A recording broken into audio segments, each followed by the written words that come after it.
Bom dia a todos. Bom dia. Esse tema é muito interessante, né? E nessa pergunta 920, que o Kardec faz aos Espíritos, ele nos responde: pode o homem gozar da felicidade completa? É a pergunta. Resposta: não, pois a vida lhe foi dada com prova e expiação, mas depende dela amenizar seus males e ser feliz quanto possível. Aí assim, se a gente parar para analisar, quem é feliz nesse planeta? Quem é feliz nessa existência? Eu tenho uma notícia triste para mostrar para vocês. Todos aqui encarnados, aquele que tiver residido no corpo físico, não é plenamente feliz.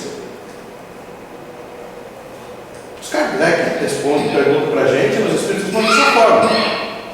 E aí a gente se remete, quando a gente lê o Livro dos Espíritos, que é uma obra completa da nossa doutrina, ela vai depois ter as suas continuações através dos estudos de outros livros. Então a parte geral da nossa doutrina está emanada no Livro dos Espíritos. E depois a gente vai pegando a parte moral, a parte filosófica, a parte científica da nossa doutrina, e os outros livros vão complementando. O Céu e o Inferno, o Evangelho. E o Evangelho nos remete a uma lição, que é muito interessante também,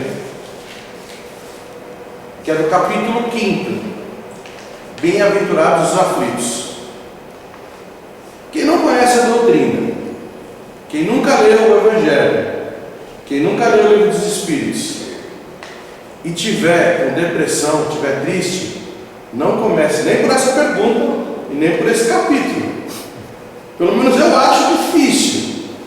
E eu vou ler para vocês os tópicos do capítulo 5 de Bem-aventurados os aflitos.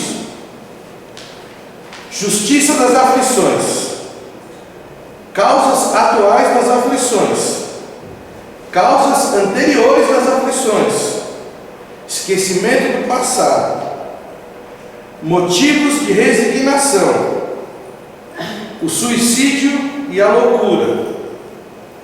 Aí eu falo, agora vai amenizar um pouquinho, vem a instrução dos Espíritos. Eles vão falar para a gente agora o que vai melhorar. Aí eles falam: o bem e o mal sofrer. A felicidade não é neste mundo, que é o que a gente vai conversar um pouquinho hoje.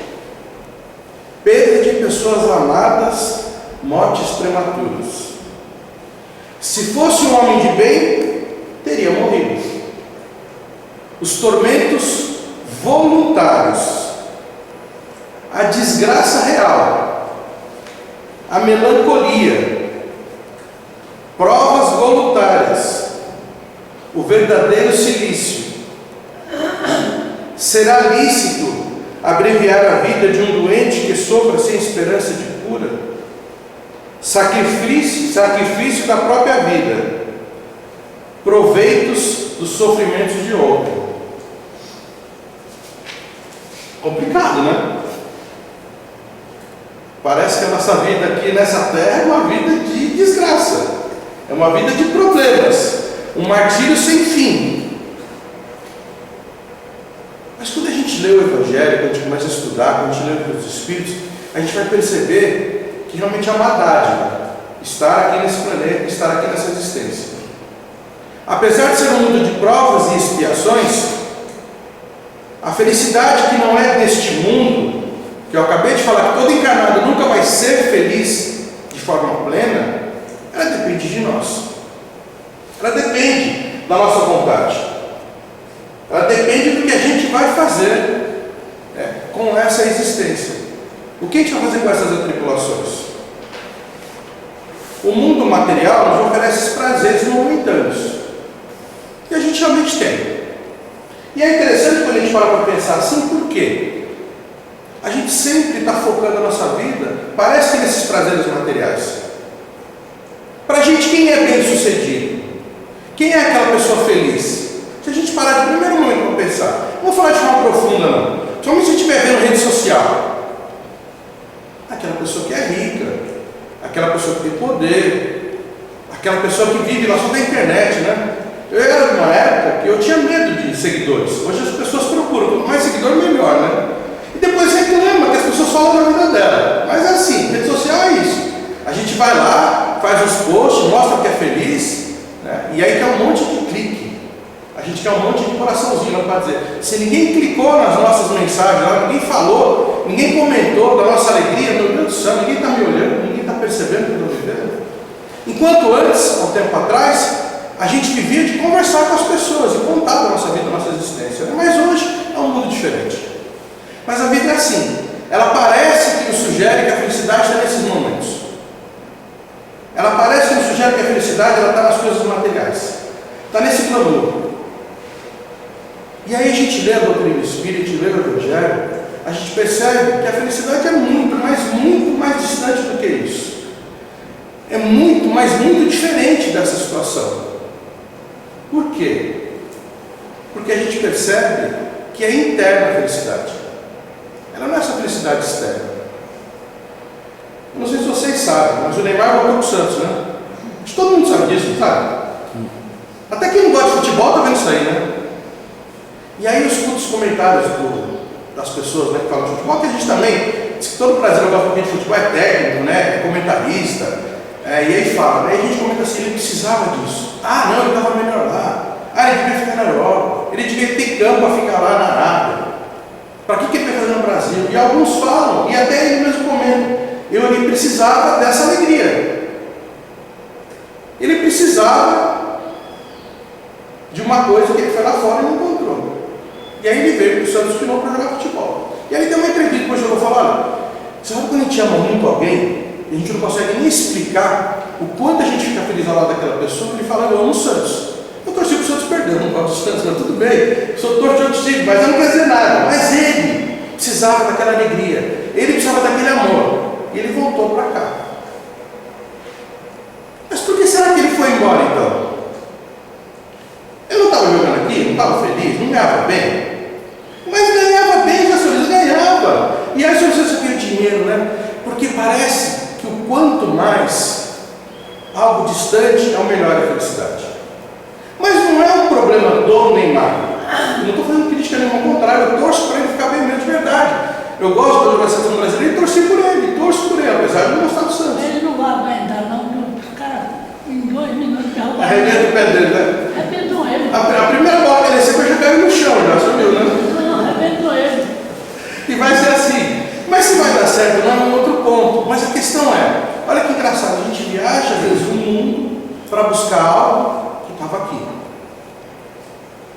Vocês viram as pessoas que foram repatriadas dos Estados Unidos para o Brasil? Teve um rapaz que beijou o solo brasileiro na hora que chegou. Juro para vocês, eu não estou fazendo crítica nenhuma não. De verdade, não estou. E não é uma crítica mesmo. Mas ele beijou o solo, que ele saiu daqui para buscar algo lá fora. É engraçado. O senhor estava comentando comigo agora. Tem 5 minutos que a gente estava batendo papo. Falou, tive um convite para ir para trabalhar nos Estados Unidos. E não quis ir, não era minha língua, nada, eu preferi ficar aqui. Então a felicidade, por mais que a gente venha a querer correr atrás de algumas coisas, ela não está em algo que a gente espelha, que vai chegar lá e vai ser plenamente feliz. Essa felicidade que a gente está aqui, essa satisfação que a gente quer encontrar, a gente tem uma certeza que ela depende muito da nossa expectativa. Quando a gente quer algo, a gente quer demais algo, a nossa expectativa está aqui, nessa altura. Eu queria tanto ter alguma coisa, eu queria tanto ser alguma coisa, eu queria tanto estar em outro lugar, eu queria tanto ter aquilo lá. E está nessa altura. Aí quando a gente consegue, ela cai para cá, assim na metade. Não era tudo isso. Pensei que fosse muito mais. Achei que eu fosse ser muito mais feliz quando eu tivesse uma chácara, um sítio, um carro, fosse viajar, fosse para um lugar, fizesse algo, conquistasse alguma coisa, tivesse uma formação, um emprego, qualquer coisa. Mas quando chega lá, cai a expectativa. Aí o pior, quando a gente perde, a expectativa vai aqui em cima. Meu Deus, eu perdi aquilo que eu tinha. Olha que engraçado. A gente sonha em ter, quando tem, não valoriza o suficiente, e quando sente mais falta daquele primeiro desejo que era ter. Imagina uma pessoa desempregada. Ela quer um emprego, a senhora quer trabalhar, quer salário, quer um emprego. E aí ela consegue.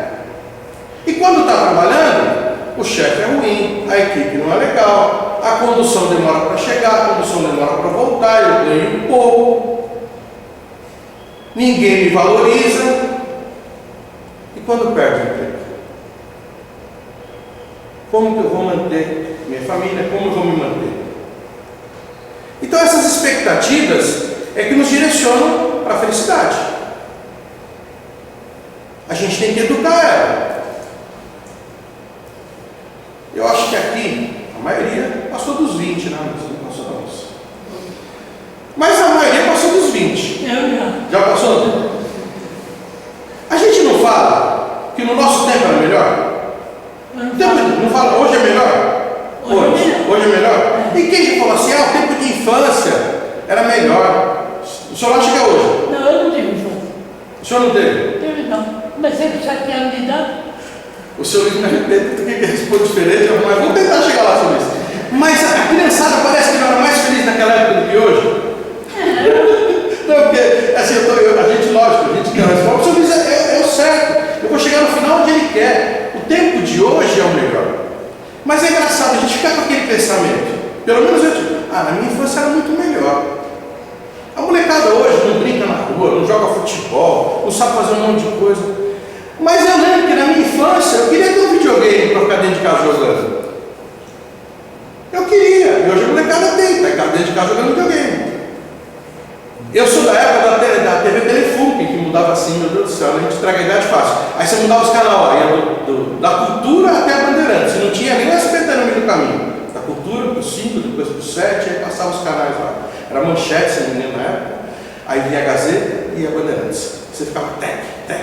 E para pegar melhor, colocava um lugar de bombril lá na antena para poder pegar o sinal do bombril melhor. Era assim. Aí fala, hoje eu vejo uma TV de 50, de 60 polegadas, que tem canal à vontade, tem stream de tudo quanto é jeito. Assiste o filme que quiser. Eu fico 2 horas para escolher um filme. Quando eu gosto de um filme, estou com sono, vou dormir. Não consigo nem ver. Eu tive videolocadora durante 20 anos. E o pessoal falava assim, que legal ter uma locadora, né? Você assiste o filme que você quiser. Eu não tinha tempo de ver, porque eu estava lá trabalhando. Quando eu queria assistir um filme melhor, o pessoal alugava, porque eu precisava alugar. E eu tinha que esperar todo mundo ver para depois eu ver o filme. E aí o que acontece? Reclamava que eu tinha que ir na locadora devolver, se atrasava, eu pagava muito e tinha que recopilar o filme, que eu pegava porque do VHS ainda também.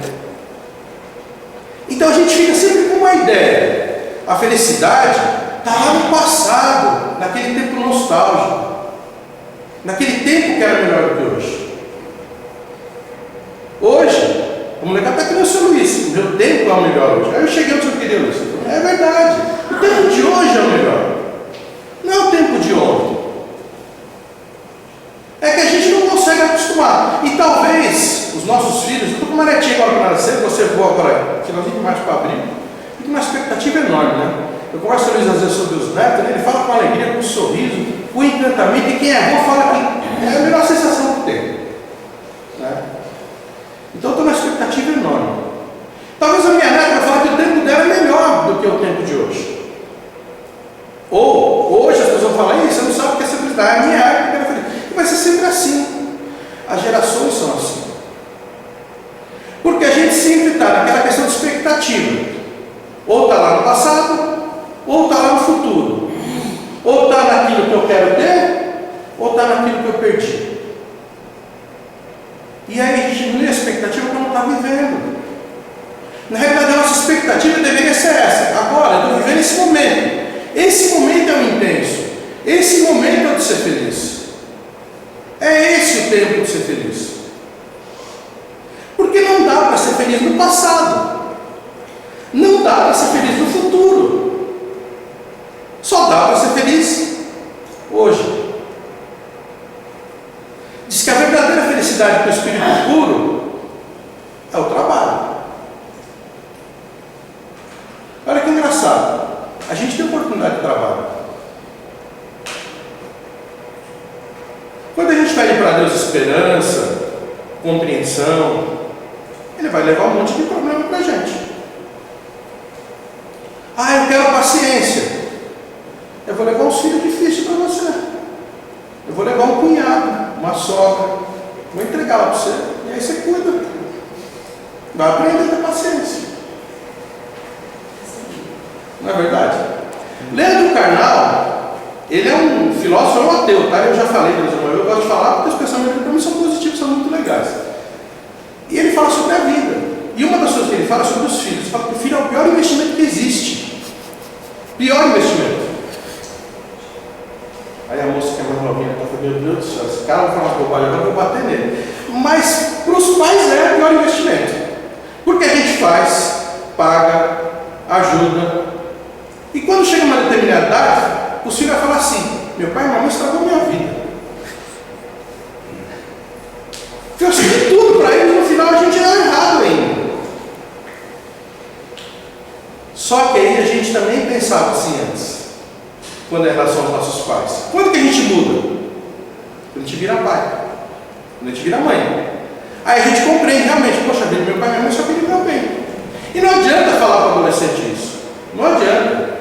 Porque na cabeça dele e na cabeça dos adolescentes, o mundo é diferente. E tem que ser até. A gente tem que até ouvir mais para aprender. Precisa ouvir. Mas a gente sempre tem essa ideia. Mas eu falo uma coisa, eu tenho 4 filhas, vai vir uma netinha, só vem mulher na minha vida, né? Muita gente para mandar sobre isso. Mas assim, nada do que elas façam vai tirar o prazer e a alegria de amá-las, como eu amo. Nada. Porque é um sentimento tão diferente, mas tão diferente, porque a gente vai compreender algumas coisas quando a gente tem essa responsabilidade. Assim que a gente vai entender. Por que será que Neymar foi para lá e voltou para alguém que ele amava, que é o time dele? Porque isso faz falta. Porque a felicidade está ali. Está nesses momentos. A felicidade não está no fato de ter um problema, é no fato da forma como a gente encara ele. Ah, então eu vou ter a vida em ter uma série de dificuldades e vou ter que sempre enfrentá-las? Sim. E é a forma como a gente vai trabalhar com essas situações é que vai determinar para a gente o melhor caminho, a melhor escolha. É desse jeito. Então, a riqueza não vai dar, a felicidade não vai estar junto com a riqueza, a felicidade não vai estar junto com a juventude, a felicidade não vai estar junto com o poder. Até quando a gente tem tudo isso, a gente olha para o outro lado. Quem é jovem não lembra e não, aliás, não entende ainda o que é a maturidade de enfrentar algumas coisas. E aí, com aquele desespero de ver, aquela ânsia de viver, acha que a vida é um enorme problema. Às vezes enfrenta temores e dificuldades que para um adulto é a coisa mais simples do mundo. Só que às vezes o adolescente passa por depressão, passa por tristezas, que a gente nem consegue encontrar palavras para auxiliar. Porque a gente passou por isso, teve dificuldade e às vezes conseguiu ou não enfrentar. E aí quando adulto, ele pensa, poxa vida, eu queria tanto ter aquela energia da juventude, mas a gente não vai conseguir conciliar os dois. É muito difícil ter uma pessoa com uma juventude e com uma serenidade de um adulto, de uma pessoa com mais idade. Porque os problemas são diferentes. As nossas ambições e desejos são diferentes. Para conversar, as pessoas, se a gente pegar grupos, a gente observar grupos de pessoas conversando. Eu vou falar do ciclo masculino, tá? É um pouco mais fácil para mim conversar. Então, se a gente pegar os adolescentes lá, com 15 anos, eles vão falar, poxa vida, conheci uma menina, estou namorando, ó, vou sair, vou para lá, vou para cá. Né? E assim, empolgado. Olha, aquela época do namoro, aquela época daquela emoção, aquele frio na barriga de conhecer alguém, né, no primeiro beijo, é uma coisa muito legal. Então o adolescente vai conversar muito sobre isso. Quando chega um pouco mais adulto, essas pessoas vão conversar diferente. Com 25 ou 30 anos, falar assim, olha, fui para um determinado local, estou num ambiente de trabalho legal, estou conquistando, estou fazendo, estou, sabe, uma vida completa, cheia de coisas de aventura, conheci uma trilha legal, ó, vou fazer um acampamento não sei aonde, uma conversa é outra. Quando chega mais para frente um pouco, né, que passa dos 50, perto dos 60, acima dos 60. Aí a conversa é assim: rapaz, eu conheci um médico, você não tem noção. Estou tomando um remedinho agora que é show de bola, passa dor de cabeça, estou com a vitalidade. Você vê que as expectativas são diferentes? Não é felicidade de um jeito ou de outro, as expectativas que são outras. Então a gente precisa educar as expectativas. A gente precisa entender. Se a felicidade não é nesse mundo, a nossa educação para ser feliz, o nosso projeto de vida para ser feliz, ele pode ser feito. Isso não traz nenhum tipo de problema. E a gente vai conseguir talvez enfrentar com um pouco mais de maturidade uma doença, uma perda. Ah, mas eu sou espírita, eu acredito na vida futura.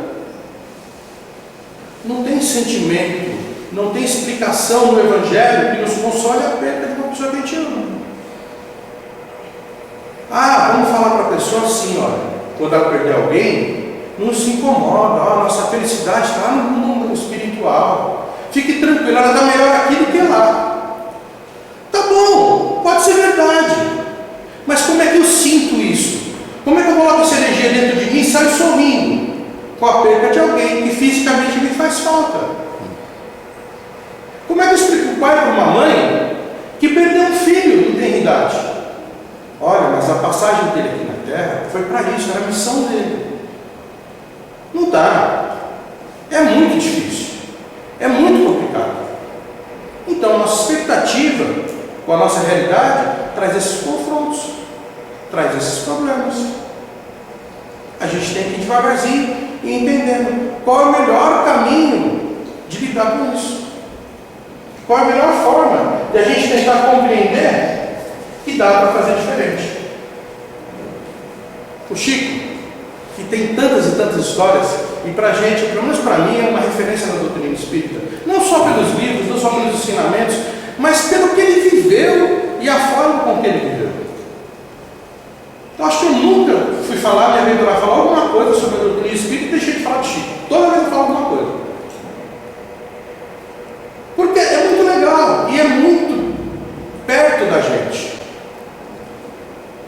Quando Jesus falava para amar o próximo a nós mesmos e a Deus acima de todas as coisas, nossa, se a gente conseguir sair daqui fazendo isso, acabou. Está resolvida a nossa vida. Está realmente resolvido. Se você está aqui amando ao próximo, a mim mesmo, e a Deus acima de todas as coisas, eu sou o melhor espírita. Eu sou a melhor pessoa, pelo menos dentro do meu ciclo, porque eu vou conseguir fazer isso. Mas é difícil, é complicado. A gente está aqui lutando e batalhando. Talvez um dia, não nessa encarnação, talvez, mas lá na frente a gente vai, talvez não, com certeza a gente vai chegar nesse ponto. Jesus falou que a gente pode ser o que ele foi e muito mais. Então a gente vai ser. E o Chico teve uma experiência, um amigo dele que era contador, né, fazendo trabalho na casa, e naquele dia do trabalho, esse rapaz que era contador chegou para ele e falou: Chico, aconteceu um negócio comigo tão chato, mas tão ruim. Ele era contador, entrou no escritório dele, arrebentaram tudo no escritório. O que não roubaram, arrebentaram, acabou com tudo. Ele falou: tem um computador que eu estou com o carnê, estou pagando o computador ainda, Chico. Quebraram tudo, acabaram com tudo. O que acontece? O Chico falou: poxa, irmão, a gente está num mundo de provas e expiações, a gente está num mundo difícil, né? E como é bom devolver? Como é bom pagar as dívidas? Meu Deus do céu, que compreensão da vida que é essa? Um cara que perdeu tudo, foi lá um ladrão que levou, arrebentou, bagunçou, e ele olha para aquilo e fala assim: mas é bom devolver. Porque numa outra encarnação, talvez a gente levou algo de alguém, nossa oportunidade de pagar. E não é verdade? Olha que engraçado. A gente não vai conseguir acordar e de manhã assim falar: Deus, me traga um monte de problema. E eu vou chegar no final do dia e vou agradecer a todos eles, sem exceção. Não sei se vocês conseguem fazer isso. Eu não consigo. A minha parte melhor do Pai Nosso é livrar-nos de todo mal. A gente não quer?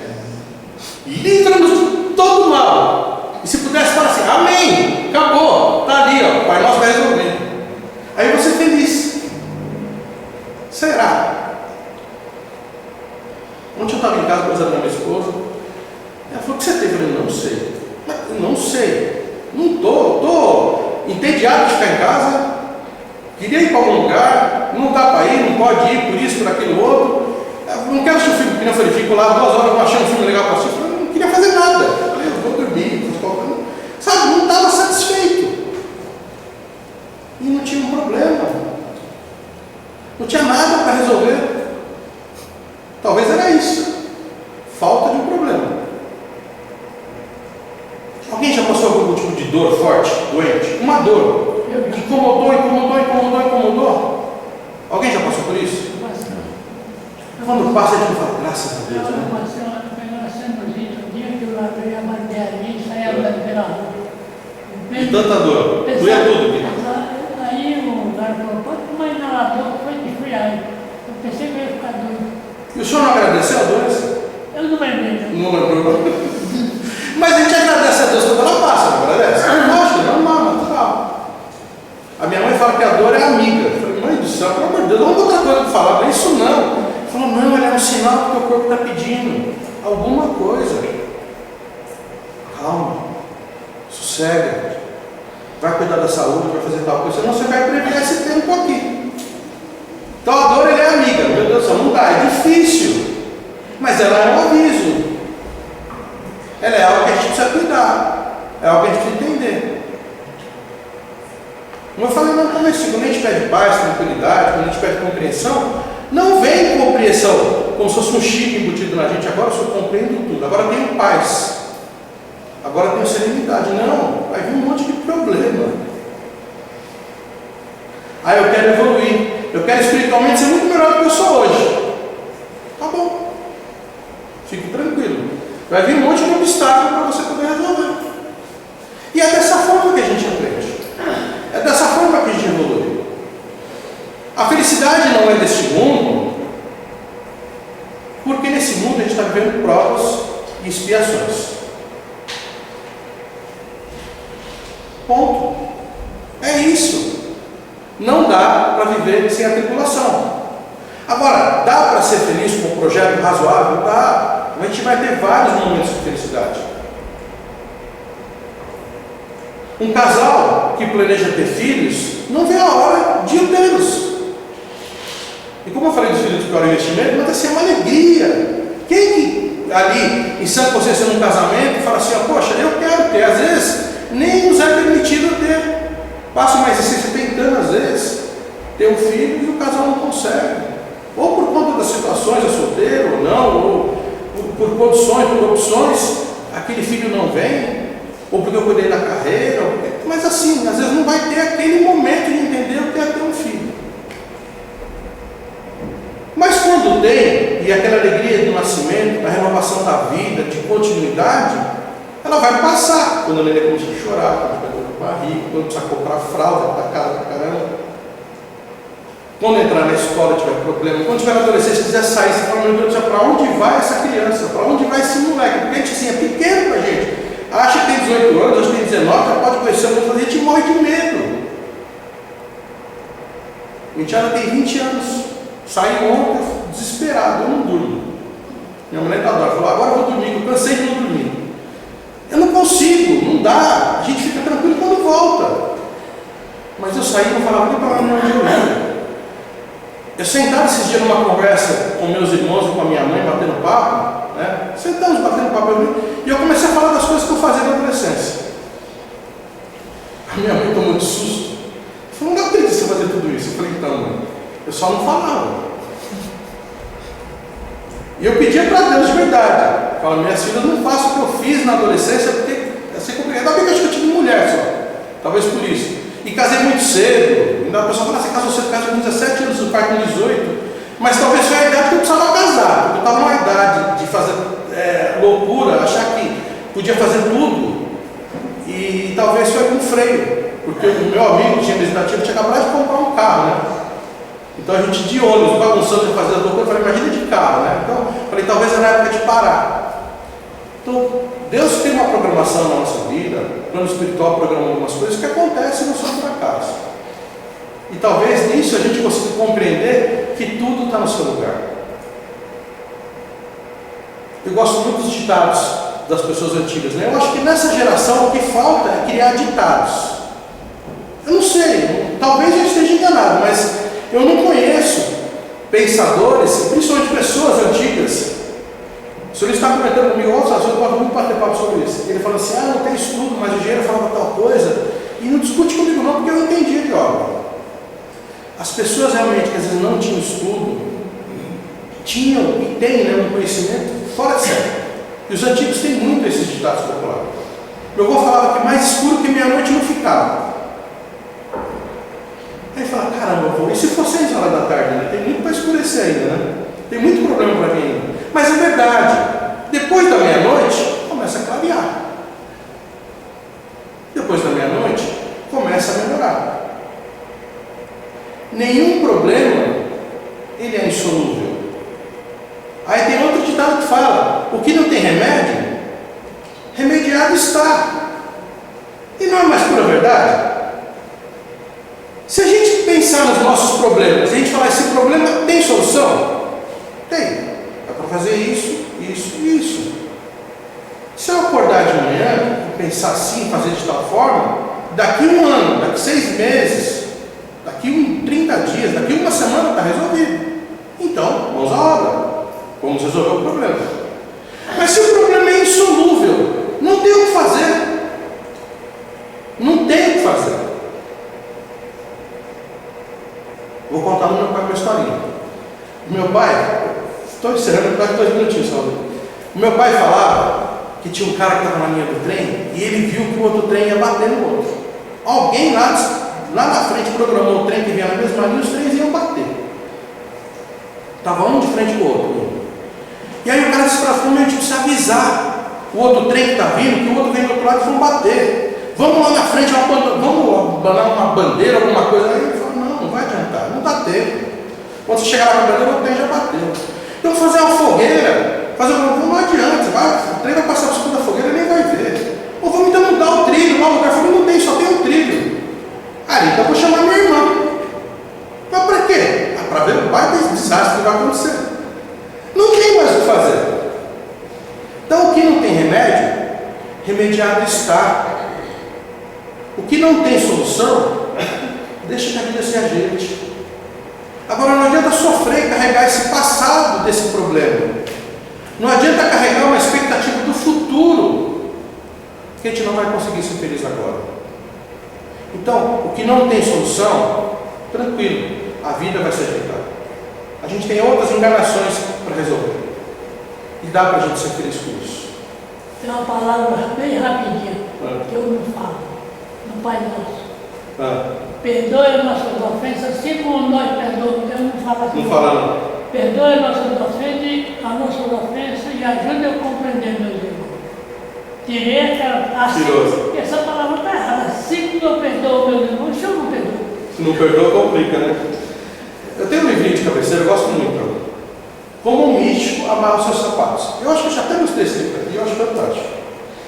E assim,